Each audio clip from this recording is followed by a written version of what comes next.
Funding for this program is provided by. Additional funding provided by this is a course about justice, and we begin with a story. Suppose you're the driver of a trolley car. And your trolley car is hurtling down the track at 60 miles an hour, and at the end of the track you notice 5 workers working on the track. You tried to stop but you can't, your brakes don't work. You feel desperate because you know that if you crash into these 5 workers they will all die. Let's assume you know that for sure. And so you feel helpless until you notice that there is off to the right a side track. At the end of that track there's one worker working on track. Your steering wheel works so you can turn the trolley car if you want to onto this side track, killing the one but sparing the 5. Here's our first question: what's the right thing to do? What would you do? Let's take a poll. How many would turn the trolley car onto the side track? How many wouldn't? How many would go straight ahead? Keep your hands up, those of you who'd go straight ahead. A handful of people would. The vast majority would turn. Let's hear first. Now we need to begin to investigate the reasons why you think it's the right thing to do. Let's begin with those in the majority, who would turn to go onto side track. Why would you do it? What would be your reason? Who's willing to volunteer a reason? Go ahead, stand up.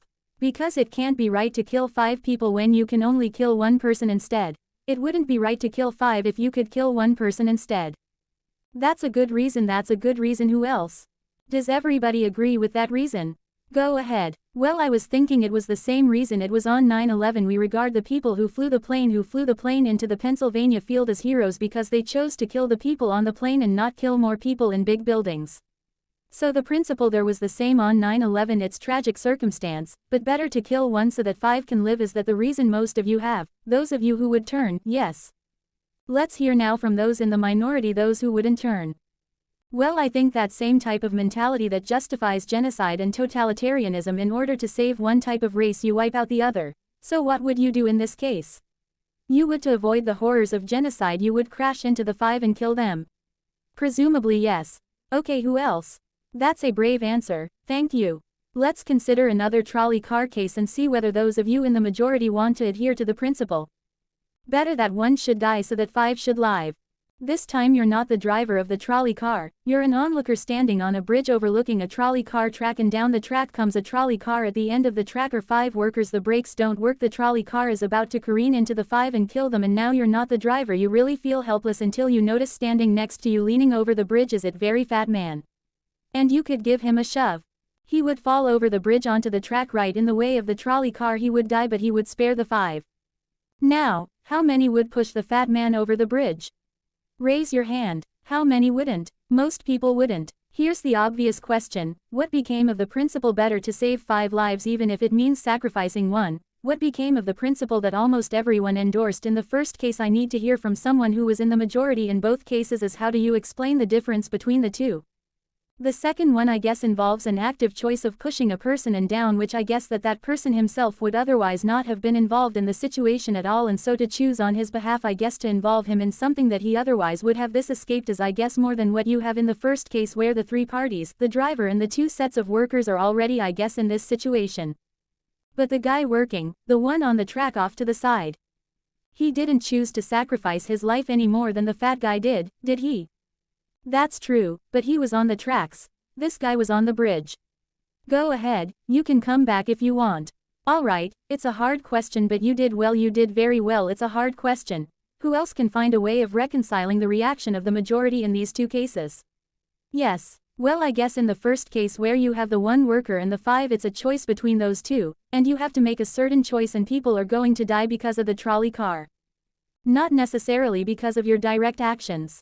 The trolley car is a runway thing, and you need to make in a split-second choice, whereas pushing the fat man over is an actual act of murder on your part. You have control over that, whereas you may not have control over the trolley car. So I think that it's a slightly different situation. Alright, who has a reply? Is that, who has a reply to that? No, that was good. Who has a way? Who wants to reply?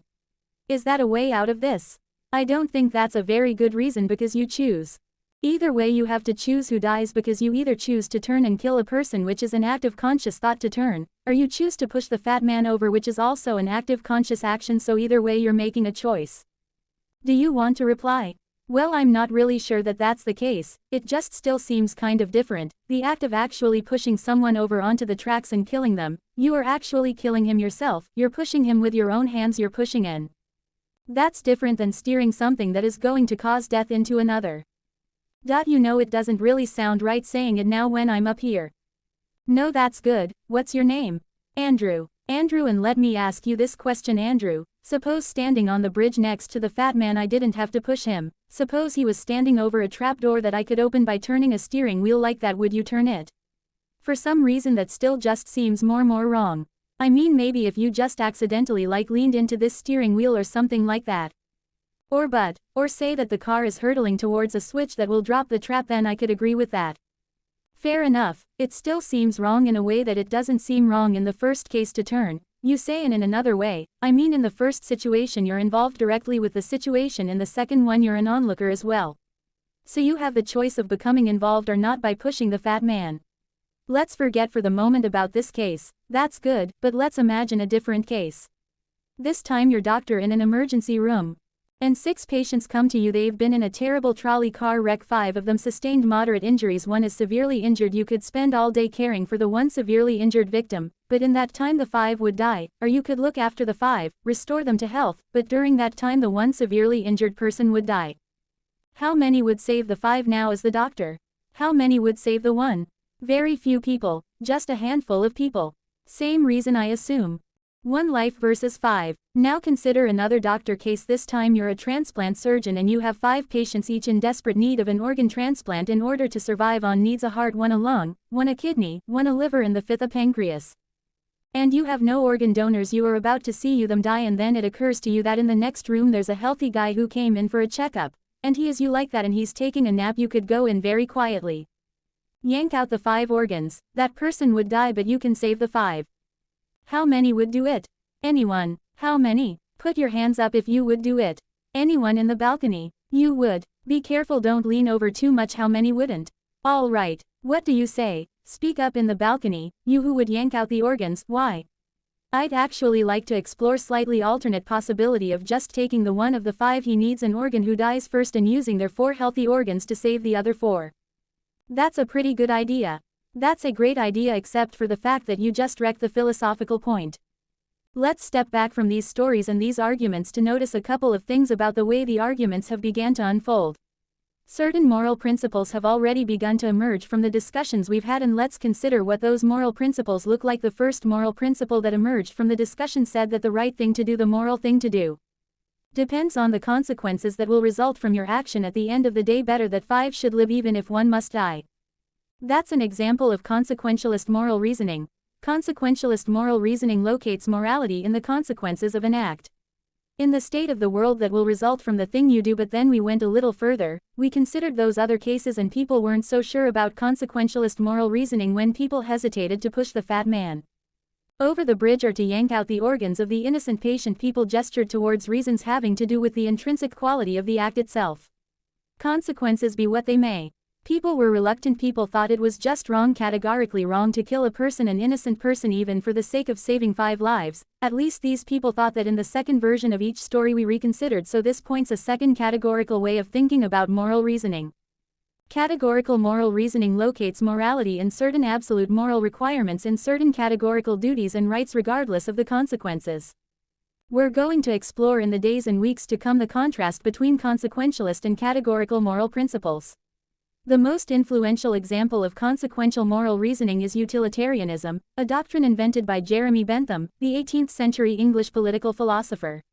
The most important philosopher of categorical moral reasoning is the 18th century German philosopher Immanuel Kant. So we will look at those 2 different modes of moral reasoning, assess them, and also consider others. If you look at the syllabus, you'll notice that we read a number of great and famous books. Books by Aristotle, John Locke, Immanuel Kant, John Stuart Mill, and others. You'll notice too from the syllabus that we don't only read these books, we also all take up contemporary political and legal controversies that raise philosophical questions.